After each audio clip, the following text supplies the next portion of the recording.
Re-salut les amis! Alors pour ceux qui me disent oui, ça faisait longtemps. Non, non, non, non, ça faisait pas longtemps. Je fais plein d'autres trucs. YouTube, c'est pas mon métier, c'est pas ma vie. Donc je mets des vidéos quand il y a des vidéos à mettre. Voilà. Et puis pour ceux qui pensaient se réjouir de mon départ ou de je ne sais quoi, non. Surtout que à côté, je mets des vidéos Patreon. Et puis, je vais être honnête avec vous, le confinement et surtout le déconfinement, là, donne envie de faire autre chose que d'être derrière son écran. Voilà.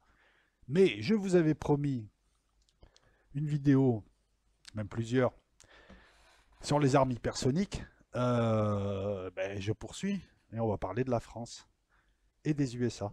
Voilà.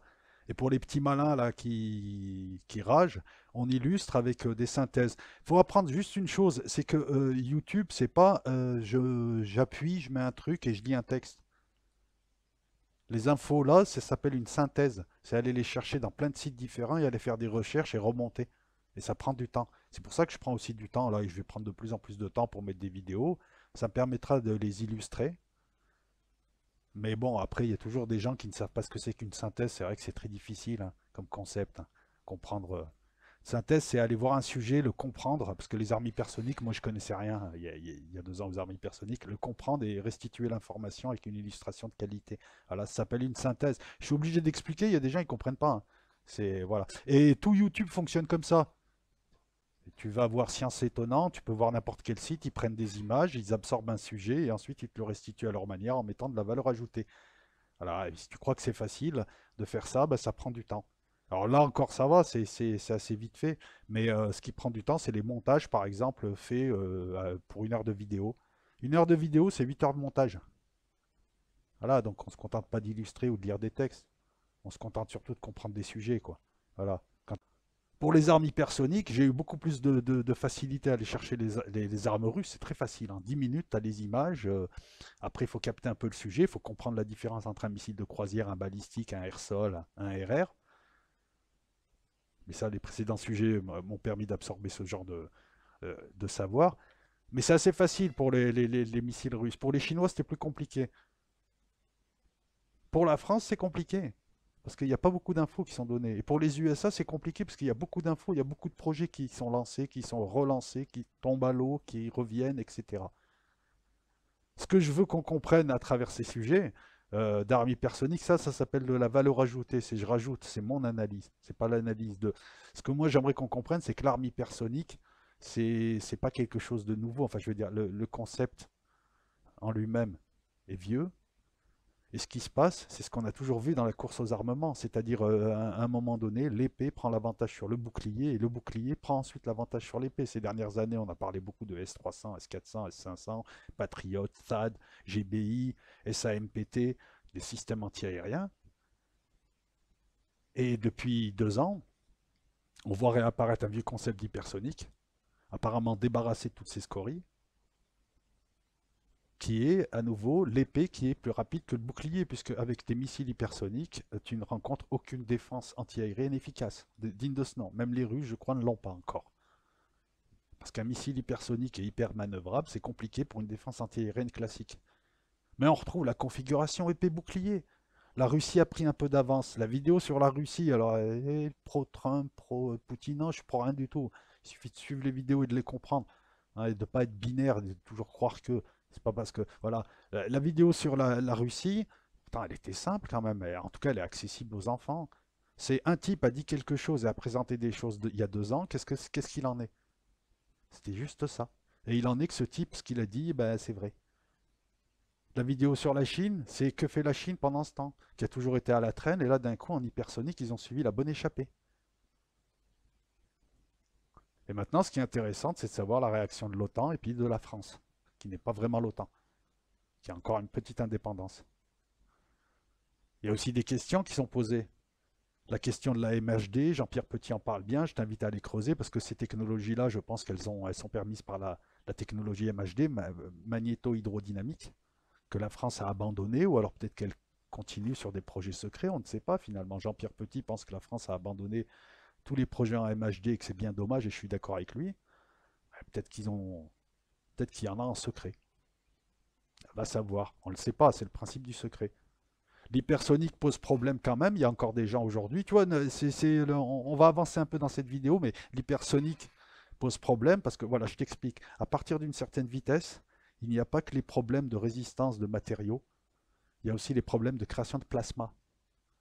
Un missile hypersonique, c'est les lois de la physique fondamentale, c'est-à-dire un truc qui va à 6, 7, 8000 km/h, il ne manœuvre pas. Et là, on a deux concepts, et c'est ça qu'il faut que tu relèves. On a deux concepts intéressants d'hypersonique et d'hypermanœuvrabilité. Ils s'appliqueront pas à chaque arme, mais le Sarmat est hypersonique dans sa phase de descente, par exemple, et sera hyper manœuvrable avant. Mais pour être hyper manœuvrable, il faut recevoir des données pour te faire manœuvrer. Ou alors qu'il soit préenregistré dans un système de guidage inertiel, un autoguidage. Mais pour recevoir des données, il faut les transmettre. Et pour les transmettre, tu utilises l'électromagnétisme. Le problème, c'est qu'à 7000 km/h, ton électromagnétisme ne peut pas communiquer parce qu'il y a du plasma qui se fait autour des capteurs, des senseurs. Alors les Chinois ont trouvé des feintes. C'est ça qui intrigue les Occidentaux. C'est que ton missile, soit il est hypersonique, soit il est manœuvrable. Mais il ne peut pas être les deux. Tu ne peux pas aller à 7-8000 km/h et manœuvrer. Parce que tu as le plasma, puis tu as les lois de la physique. Tu ne peux pas braquer comme ça. Je veux dire, ton truc, il se disloque. À une certaine vitesse, tu ne peux pas manœuvrer comme tu manœuvrais. C'est pour ça qu'on a créé les missiles de croisière qui sont subsoniques. Parce qu'ils sont très manœuvrables. Et c'est pareil aussi pour la question de la cible. Le Kinjal et tous ces missiles hypersoniques vont toucher des cibles, sont censés toucher des porte-avions. Un porte-avions, c'est entre 500 mètres et 1 km. Il me semble que je ne dise pas de bêtises, par minute. Ils bougent. Les missiles de croisière touchent des cibles fixes. Ça pose pas de problème. Tu leur mets un inertiel, ensuite tu leur mets à la fin un guidage GPS, ou tu leur mets un GPS, tu leur mets ce que tu veux. La cible, elle ne va pas bouger. C'est un centre de commandement, c'est une caserne. Là, on te dit que le Kinjal, c'est ce qui intrigue encore, va pouvoir taper des porte-avions. Il est hyper sonique, il va aller très très vite, il va passer toutes les couches de défense, mais il ne va pas toucher le porte-avions. Ou alors, ça sous-entendrait qu'il sera nucléaire. Et donc là, il peut péter même à 30 km du porte-avions, toute la flotte est bousillée. On est encore dans ces questions-là. Parce que même si l'épée là a pris l'avantage, tu vas t'apercevoir qu'avec la France et les USA, et donc l'OTAN, il n'y a pas une grande non plus, comment dire ça, il n'y a pas un grand écart. Il y a 5 ans d'écart. Grosso modo, il y a 5 ans. Et là, c'est l'OTAN, c'est l'appareil industriel de l'OTAN, donc on peut dire 3 ans, s'ils vont vite. C'est juste une histoire de pognon. Les technologies sont là, c'est une histoire de pognon. C'est pour ça que ces voies-là n'ont pas été privilégiées. L'histoire d'un réacteur nucléaire qui permet à certains missiles, comme l'oiseau tempête Burevestnik, il me semble qu'on l'appelle comme ça, d'avoir une portée illimitée, ça a été étudié dans les années 50-60, c'est le projet Valkyrie américain, mais on voulait mettre un réacteur nucléaire dans des avions, mais pour le blinder, pour éviter que justement que le personnel soit affecté, il fallait le blinder. Pour le blinder, c'était trop lourd pour un avion. Et cette piste a été abandonnée, comme la piste de l'hypersonique, parce qu'il n'y avait pas encore la technologie MHD, il n'y avait pas encore le spatial qui a amené les boucliers thermiques et autres. Là, ce que tu vois, c'est la carte du monde. Et puis, je peux même te mettre, je vais essayer, ouais, je vais te la placer, je vais même te mettre une carte d'Europe, parce que, comme pour les précédentes vidéos, la carte a son importance. Et la place de la France aussi, juste que je te retrouve ça, où est-ce que j'ai mis la carte? Sinon, c'est très facile, on va la chercher là, la carte de l'Europe. Non, c'est pas la peine. Bon, bref. Où est la France? Elle est là. Elle est là. Hein, au milieu. Pas très loin de la Russie, il y a les USA, elle est dans l'OTAN. C'est une autre configuration. La France est à la fois dans l'OTAN et indépendant, et continue une petite course indépendante. C'est le petit pays qui arrive à suivre les trois gros. C'est 68 millions de personnes, c'est des gouvernements qui ont tué l'armée, qui ont tué la recherche, qui ont tout tué, que ce soit la recherche civile ou militaire. Et pourtant, c'est encore là. Mais il y a une autre configuration. En France, on n'a pas de bombardier stratégique. Ça sert à rien, tu es dans l'OTAN, ils en ont. On sait très bien que s'il y a une guerre, ça sera contre la Chine ou la Russie, que tu auras tous les Européens qui vont s'entraider. Chacun va jouer un rôle. Chacun va être complémentaire. Mais en même temps, la France, tu vois, il y a le système anti-aérien américain, mais elle a son propre système anti-aérien, le SAMPT, Black Mamba, entre autres. Tu as différentes versions, hein, c'est décliné en différentes versions. C'est un système franco-italien qui est l'équivalent du S-300 et je pense qu'il doit tenir le coup, même s'il n'a jamais été testé en conditions réelles. Elle joue sur deux trucs en même temps. Mais les paramètres, c'est simple, c'est pourquoi tout avoir quand tu n'as pas les moyens alors que tu es dans une équipe qui a tout. Et comme tu n'as pas les moyens en plus, mais tu veux être là, vaut mieux à ce moment-là privilégier avec tes quelques moyens les filières intéressantes, les filières qui permettent d'alimenter d'autres filières ou les filières qui permettent de prendre le pas stratégiquement. Donc la France a fait l'impasse sur certaines choses en maîtrisant les technologies, en se disant, je prends l'exemple du drone HAL, la France peut construire un drone HAL, c'est une histoire de pognon. La France en 3 ans peut construire un missile hypersonique, c'est une histoire de pognon. Mais il y a une doctrine de défense, il y a une situation, il y a une configuration qui fait que elle fait des choix. Elle a les secteurs, comme je te le dis, je viens de te le dire, où il faut être dessus, hein, parce que c'est le futur, c'est le spatial. Le spatial alimente tout. Le spatial alimente la balistique, alimente la thermodynamique, alimente la résistance des matériaux, alimente les transmissions. C'est un secteur mer. Donc il faut en être. Ariane Espace, même si ça a été européanisé, c'est beaucoup français. Dans l'aéronautique, il faut être là. Voilà pourquoi il y a un avion de 6e génération, le SCAF. Il faut être là en missilerie, il faut être là en moteur d'avion. Tu vois que même les Chinois, même en moteur d'avion, qui construit des avions, de vrais avions? On ne parle pas de... Hein, bon, même les Israéliens, ils ne construisent pas les leurs. Ou alors c'est des copies. Ici, il y avait le Kfir et le Lavi, mais c'est une copie du F-16 pour le deuxième et c'est une copie du Mirage 3 et du Mirage 5 pour le premier. Alors qu'Israël, ils sont bons dans plein de domaines. Donc, qui construit des avions? Mais il faut être là. Parce que qui construit des avions maîtrise l'optronique. La France est en télémétrie, en laser est numéro un, encore aujourd'hui. Résistance des matériaux, missiles, aérodynamique, tout un tas de trucs. L'aéronautique est aussi un secteur mer qui peut bénéficier, comme la missilerie. En France, on fabrique de bons missiles, même s'il n'y a pas d'hypersonique, parce qu'il n'y en avait pas besoin jusque-là. L'optique, le laser, les turbines. Les, les Russes et les Chinois ont un problème de turbines pour que soit pour leurs sous-marins, pour la maîtrise du nucléaire et de la turbine et de la miniaturisation. C'est pas tout de maîtriser le nucléaire, mais va mettre une centrale nucléaire dans un sous-marin et faire tourner le sous-marin et qu'il ait une capacité nucléaire et qu'il soit hyper silencieux comme le Suffren. Je crois qu'il est de la classe Barracuda, c'est la prochaine classe de sous-marins français. Ah, les Russes en font des sous-marins, les Chinois aussi, mais tu les entends à 300 mètres. Sous-marin français, tu l'entends pas.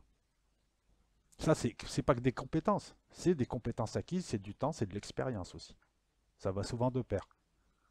Donc là, faut en être. L'informatique, notamment l'électronique, qui est le support de l'informatique. Tu as des secteurs où il vaut mieux suivre, ça sert à rien hein, de faire. Laisse les autres défricher, le furtif. L'avion de 5e génération, ouais, vas-y, faites. On regarde ce que ça fait, puis nous, on fera le nôtre aussi. Et puis on prend un peu du vôtre, parce que de toute façon, quand tu crées un truc, ça finit toujours par rayonner. Et là, ça permet d'économiser des sous. Pourquoi tu veux mettre des milliards en projet de développement dans des revêtements furtifs alors que tu as juste à attendre les avions américains et tu t'aperçois qu'en plus, ils ont défriché le truc et que le furtif s'est déjà dépassé? Parce que la furtivité était censée être utilisée contre les gros adversaires, ces gros adversaires que sont la Chine et la Russie. Bah, ta technologie de furtivité, bah, ils te l'ont démantelé, ils te l'ont annihilé, puisqu'ils ont la capacité de voir tes chasseurs dits furtifs. Et le fait que la France ait laissé faire et continué à choisir plutôt la moindre signature radar, fait qu'elle a économisé de l'argent. Là. Le furtif, c'est 1400 milliards du F-35 qui n'est pas encore opérationnel. Tu as des secteurs où on sait faire et on peut négliger, parce qu'on a de l'avance, on est là. On n'est pas obligé d'être pointu. On surveille juste l'autre, s'il avance dans un domaine, on y va. Tu as des secteurs complémentaires bah, parce qu'il y a l'OTAN, les missiles balistiques intercontinentaux. La France n'en a pas, elle n'a pas besoin, ça coûte cher. Elle en a plus besoin. Elle a des missiles nucléaires intercontinentaux sur les sous-marins. Elle a des ASMP nucléaires, des missiles de croisière nucléaires tactiques essentiellement. Il me semble que c'est du 300 mégatonnes sur ses avions, mais elle n'a plus d'ICBM. Et ça faisait longtemps qu'elle n'en avait pas. À une époque, elle en avait, mais voilà. Sur ses sous-marins, c'est des M51. C'est des ICBM, mais je veux dire, elle n'a plus besoin d'avoir un ICBM sur Terre. Et puis, le secteur des drones aussi, où elle a laissé faire, parce qu'il n'y a pas de pognon. Elle préfère acheter des MK Reaper, des MK9 Reaper. Elle préfère acheter du Predator. Elle préfère, voilà, mobiliser plutôt que de s'investir là-dedans. Parce que voilà, il n'y a pas d'argent. Et puis, on peut acheter sur étagère des drones. On peut se permettre un petit retard. Parce que de toute façon, la technologie qu'il y a dans les drones, c'est pas la technologie qu'il y a dans les avions. Si tu maîtrises la technologie qu'il y a dans les avions, a fortiori, la technologie des drones, tu ne la connais pas, mais tu la retrouves vite, quoi. Hein, parce que c'est à peu près les mêmes choses. Il faut se rappeler juste une chose, les amis, c'est que la Russie, c'est une super organisation, c'est un super organisme. La Russie, c'est un rassemblement de pays, même à l'heure où je te parle. Les USA, c'est un rassemblement de pays. Les États, c'est l'équivalent des pays. Le Texas, c'est l'équivalent de la France. Sur un tas de domaines, hein, sur les chiffres, la taille, la superficie, tout ça et tout. Hein. Attention, pas surtout non plus. La Chine, c'est un super organisme. L'OTAN, c'est un super organisme. La France, c'est un pays. Il faut avoir les poumons, hein. C'est une course de fond. Hein. Et c'est pas évident.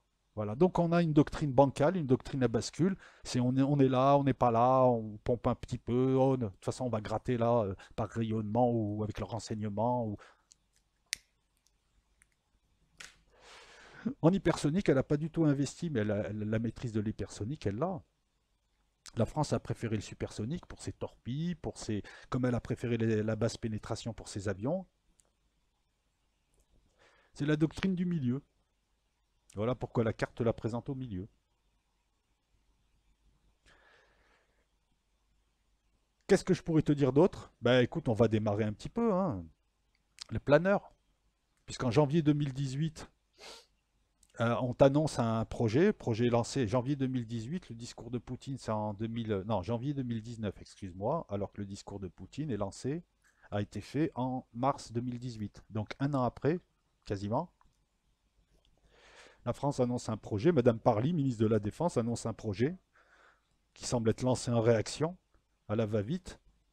Mais au pays d'Ariane Espace, j'ai envie de te dire, moi tout est possible, un projet d'un planeur, VMAX, Max 5. Attends, on va te l'illustrer. On va te l'illustrer. Voilà. Mach 5. Alors que le planeur russe, on te l'annonce à Mach 20. Et là, on est plus dans le réalisme. Là, ça indique beaucoup de choses. Parce que si à Mach 20, si les Russes ont un truc à Mach 20 et que ça marche, ça veut dire qu'ils auront dépassé, ils auront une technologie que n'a pas la France. La technologie pour dépasser le problème du plasma. Et pour pouvoir communiquer. Sans compter la manœuvrabilité.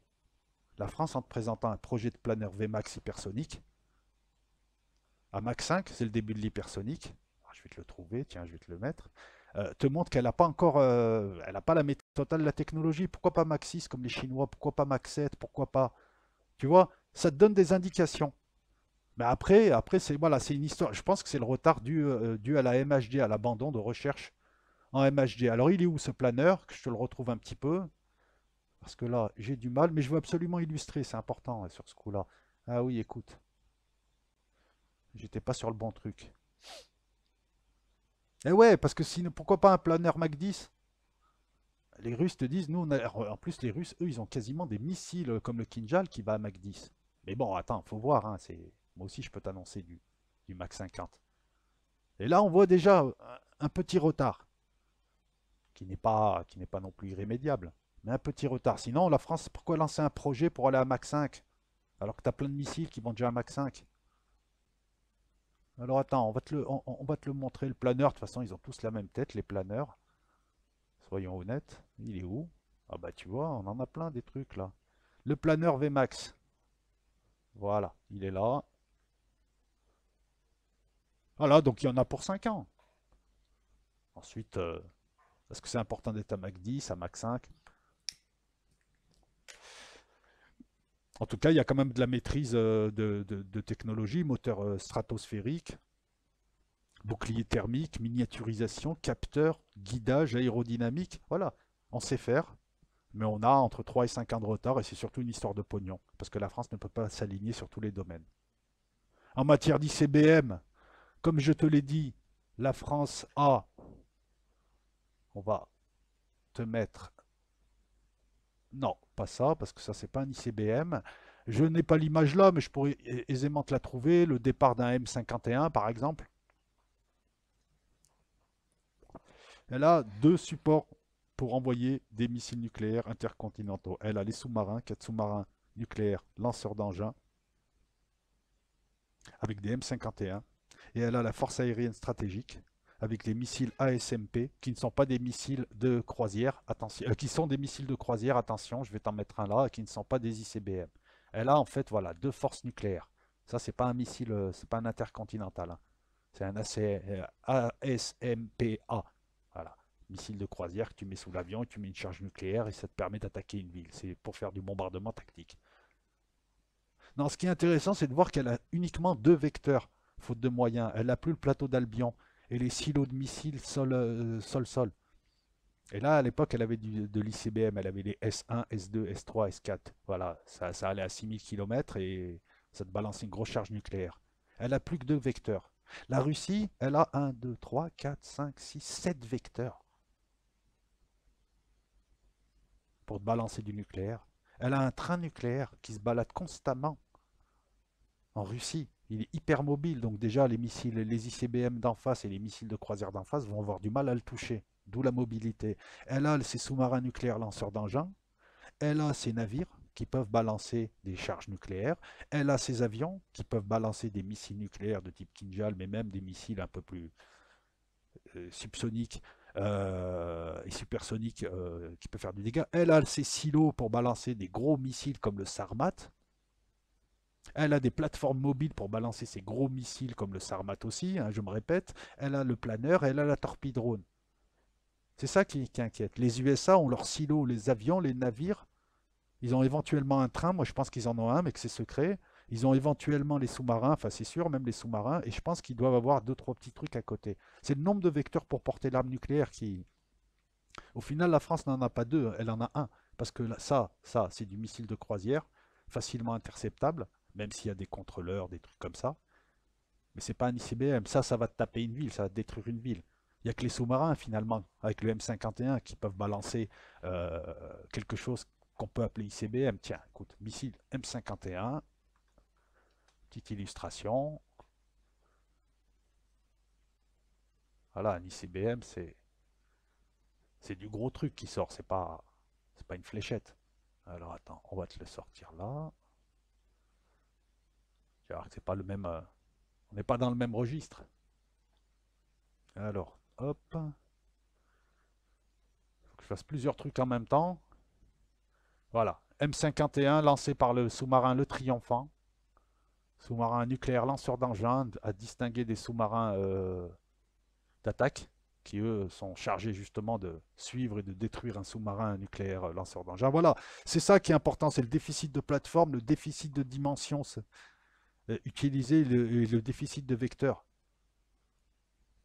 Jusqu'à 80, voilà, tu avais le S3, c'était un sol-sol, 3500 km, c'était un troisième Victor, c'était ce qu'on appelait un IRBM, parce que vu la position de la France, elle est plus proche de la Russie, donc c'est plus un IRBM qu'un ICBM.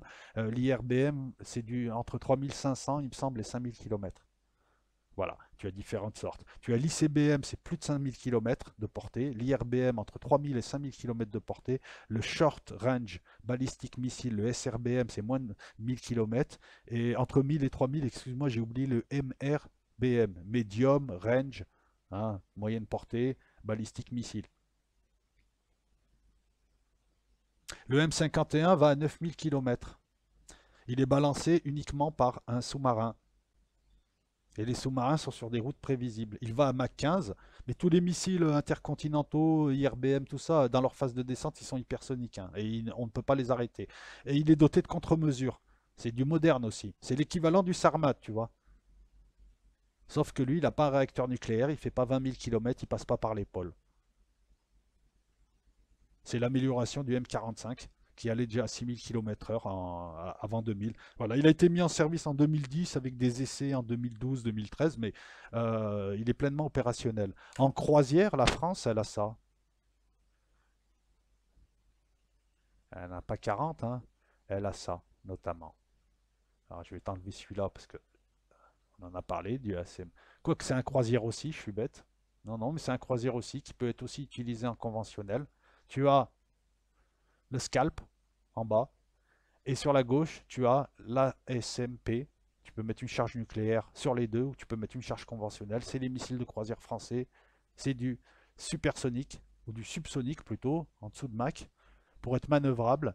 Là, il n'y a pas de missile hypersonique. Pour les antinavires, c'est pareil. Il n'y en a pas. La France est clairement en retard et ça lui pose problème les missiles russes puisqu'elle n'a pas de défense antiaérienne pour. Alors l'ASMPA, c'est la version nucléaire. L'ASMA, version nucléaire, 500 km de portée officiellement, c'est de l'air-sol. Moyenne portée, pré-stratégique, 300 kilotonnes. Mach 3. Donc même pas hypersonique, hein. On est dans le croisière. Tu as le Scalp, et le Scalp G, conventionnel ou nucléaire. Tu as le missile de croisière naval. Alors la France, faute de sous, pareil, et c'est bien vu, a industrialisé ses missiles. Donc tu n'as pas 50 missiles, hein. Tu as les Scalp, tu as leur équivalent marin, c'est le missile de croisière naval. Je pense qu'ils vont faire une version terre, une version sol. Mais c'est toujours le même missile. C'est juste on change de truc. C'est pas comme les Américains, on va te lancer 20 projets de missiles de 20 boîtes différentes. Tu as ça. Donc il y a un retard en croisière sur l'hypersonique russe. Et encore une fois, je pense que c'est lié au retard dans les recherches en MHD. C'est des choix qui ont été faits, quoi. Et tu as un missile de croisière air surface qui arrive en 2030, c'est l'ASN-4G. En 2025 exactement. Il ira lui à Mach 7 ou Mach 8. Il sera air surface, ce sera l'équivalent du Kinjal. Il remplacera le Scalp, il remplacera le missile de croisière naval, il les remplacera tous. Mais tu vois, l'hypersonique, il y en a pour 5 ans. La SN4G, il sera nucléaire. Attention. Mais il y aura des équivalents et des déclinaisons, je pense, dans la marine, dans l'armée de l'air, avec des charges conventionnelles. C'est le missile qui remplacera le ASMP. En matière de drone, ben écoute, c'est un peu la dèche par contre. Par choix, hein, par choix encore une fois. Par choix, alors. On ne parle pas de drones d'artillerie, de drones de reconnaissance. On ne parle pas de drones de l'armée de terre. On parle pas on parle de drones soit reconnaissance, soit de combat. On parle de drones MAL, HAL et de drones UCAV. Ça, ce que tu vois, c'est le drone MAL européen d'Assaut, que Dassault fait avec Airbus et Leonardo, firme italienne.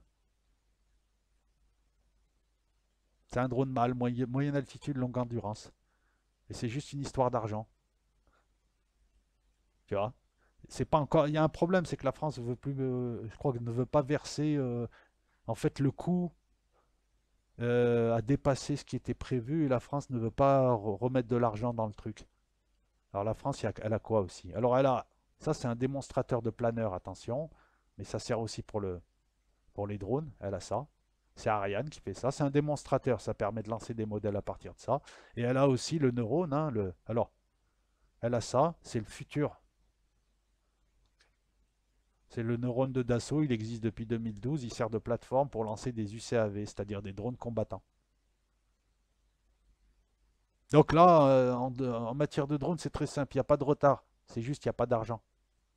Voilà, c'est aussi simple que ça, c'est juste qu'il n'y a pas d'argent. Et les collaborations européennes pour justement payer moins font que bon, tu tombes toujours sur des pays qui n'ont pas les mêmes considérations défensives que les tiennes. L'Allemagne n'a pas les mêmes impératifs, l'Angleterre non plus, l'Italie non plus. Ils ont tous leur souveraineté, ils ont tous leurs ennemis, leurs positions, leurs préoccupations, et donc leur doctrine militaire. C'est pour ça qu'il y a très souvent des échecs. Certains veulent un drone qui puisse faire ça, d'autres veulent un drone qui puisse faire ça. À la fin, ça te donne l'Eurofighter, ou ça te donne un truc qui ne sait rien faire en fait, parce qu'il veut tout faire. Le SCAF, à savoir le projet d'avion de sixième génération, qui sera un avion très furtif, avec une morphologie adaptée qui changera, qui évoluera. Bah ouais, ouais, il fera du morphing avec des armes à énergie dirigée, avec des essaims de drones qui combattront à côté ou qui feront de la reconnaissance. Je pense pas qu'il aille jusqu'à son terme. À chaque fois que la France a fait une collaboration en matière d'avion avec d'autres pays, à part le Jaguar CP4 et l'Angleterre, ça c'est pas allé jusqu'au bout. Le Rafale, elle a quitté le consortium, elle a fait son Rafale à côté, et puis finalement ça a été une réussite par rapport à l'Eurofighter. C'est pareil pour le Mirage 2000 et le Tornado dans les années 70. C'est juste une histoire de pognon. Alors attends, est-ce que je te l'ai remis ça? Ouais, non, je te l'ai pas mis, c'est ça l'UCAV. Voilà. Qui s'inspire justement du neurone, sans le E. Alors. Ensuite, en matière de laser, la France est premier et dans les deux premiers, je crois, en matière de laser, d'optique, de télémétrie. de tout un tas de choses. Silas fait ça, voilà. Là, écoute, je suis désolé. Ça, c'est de l'anti-drone. C'est des lasers anti-drone. La France est première en optique, mais sa préoccupation, c'est plus des lasers anti-satellites que des lasers anti-drone parce que ça le maîtrise. Laser anti-satellite, pourquoi? Je vais voir si je peux pas t'en trouver un. Non, je vais te trouver par contre un satellite, ça serait bien. Voilà. Parce qu'on s'aperçoit que la couche intermédiaire entre la Lune, enfin non, pas la couche intermédiaire, on va dire la dernière couche de l'atmosphère, la très haute atmosphère, et même le spatial, là où il y a les satellites, est une zone qui est fait l'objet de plus en plus de convoitises avec des micro-satellites espions américains, je pense français aussi, mais russes. La France, jusque-là, ne pouvait pas empêcher que les satellites viennent embêter les satellites français en se mettant à côté. Elle n'avait aucun pouvoir coercitif. Il y a un système qui s'appelle le système GRAVE, avec un S, lancé par l'ONERA et la DGA, pour mettre en œuvre une arme laser incapacitante contre les satellites espions. Et il y a un premier test qui a été lancé en 2019 qui a été réussi. C'est-à-dire que maintenant, dès que tu as un satellite russe qui tourne autour d'un satellite français, ou un satellite chinois aussi, ils font souvent ça, par électromagnétisme, il sait capter tes données. À ce moment-là, on peut lui brouiller ses capteurs, ou sa voilure, ou ce que tu veux, là où il est sensible. On peut même les endommager, sans rien dire.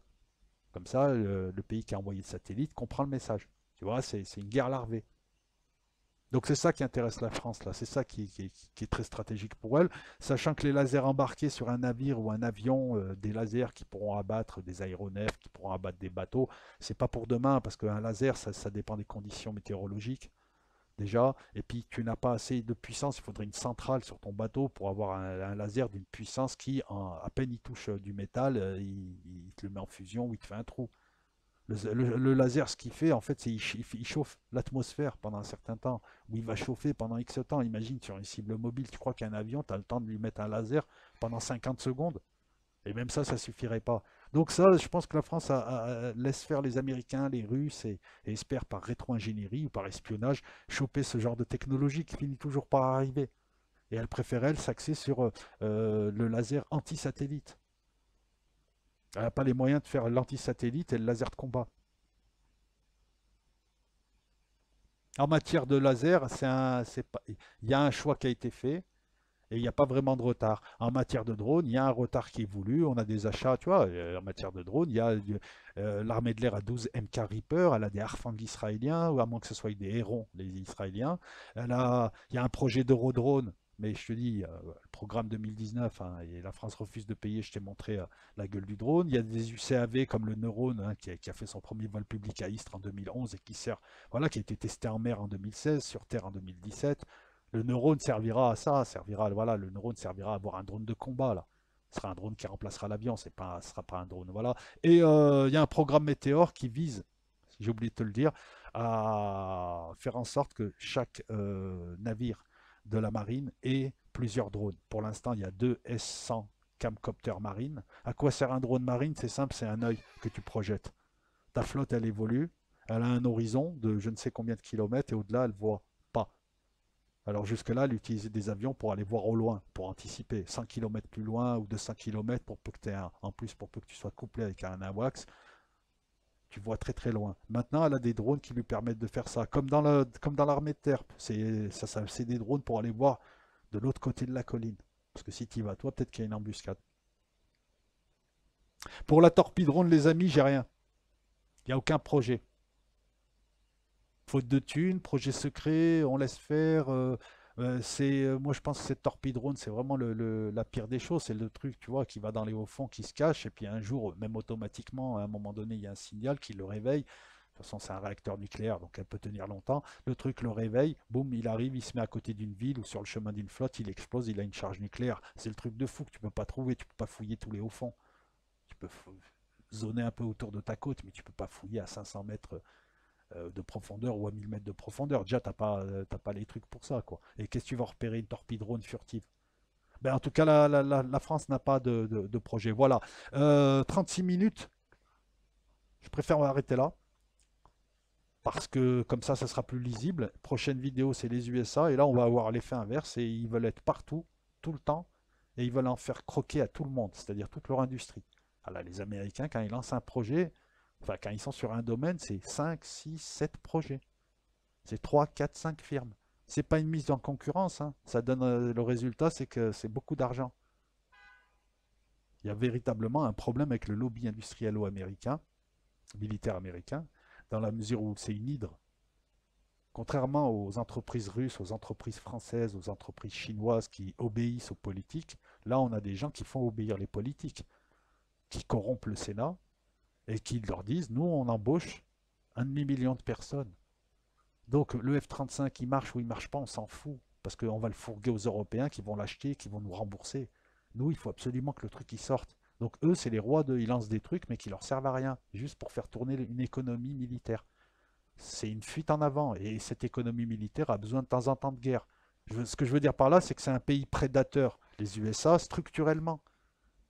C'est ça où ils licencient beaucoup de gens, ils ont des crises. Et le problème, il est là. Je m'en prends pas aux Américains. Là, c'est pas une politique, c'est pas une diatribe anti-américaine. C'est juste une analyse. C'est que structurellement, ils ont besoin de guerre pour vivre. Leur économie, c'est une économie de guerre. Et il faut une transition pour passer à une économie de paix. Le lobby industriel-militaire américain, il est énorme. C'est des sommes énormes. Quand tu vois déjà le budget du Pentagone, c'est impressionnant. 735 milliards de dollars. 735 milliards. Le deuxième budget, c'est les Chinois, 177 milliards. Voilà. On parlera des projets américains. D'ailleurs, je dois revoir ma copie un petit peu. Il y en a tellement, c'est le flou. Il faut comprendre, il faut suivre. Et oui, tu as un projet qui est le HS, il me semble, WC. Ah, je ne sais plus, qui a été lancé, qui a été arrêté, qui a été remplacé par le projet ARRW. Ce projet-là, en fait, c'est une seule arme, c'est un missile, etc. Tu vois, il faut un véritable travail de détective et j'aimerais revoir ma copie. Donc, je te le réserve pour la prochaine vidéo qui devrait arriver dimanche. Apprécie celle-là, commentaire préapprouvé et comme je vous l'ai dit en début de vidéo, quand vous ne me voyez pas sur YouTube, c'est pas, je suis là où je prépare une vidéo, où je prends mon temps, voilà, quelquefois. Malheureusement, là, ce sont des sujets qu'on peut placer à n'importe quel moment. Ce ne sont pas des sujets d'actualité, mais si tu veux, par exemple, tu vois une revue géopolitique là, je peux pas te la proposer parce qu'il n'y a pas grand-chose à dire dessus, quoi, à part radoter. Alors que là, bon, il y a quelques images et puis surtout, il y a quelques informations. Voilà. À bientôt, à bientôt. Et puis dès que je finirai avec les USA, on passera à d'autres sujets. Voilà, je ne parle pas du Covid ou du déconfinement parce que je pense que tout le monde en parle là et j'ai envie de parler d'autres choses. Je vais être honnête avec vous et je finirai là-dessus. Voilà, on s'éloigne de YouTube parce qu'il y a de moins en moins de vidéos intéressantes. C'est toujours les mêmes trucs, c'est toujours les mêmes schémas, c'est toujours les mêmes machins. Et puis au bout d'un moment, tu vois, quand tu as quelques années, tu dis, putain, il n'y a rien à. Voilà, il y a le YouTube anglophone, et, enfin américain qui est intéressant, mais c'est pareil. Bon, tu l'as en sous-titré parce que tu captes.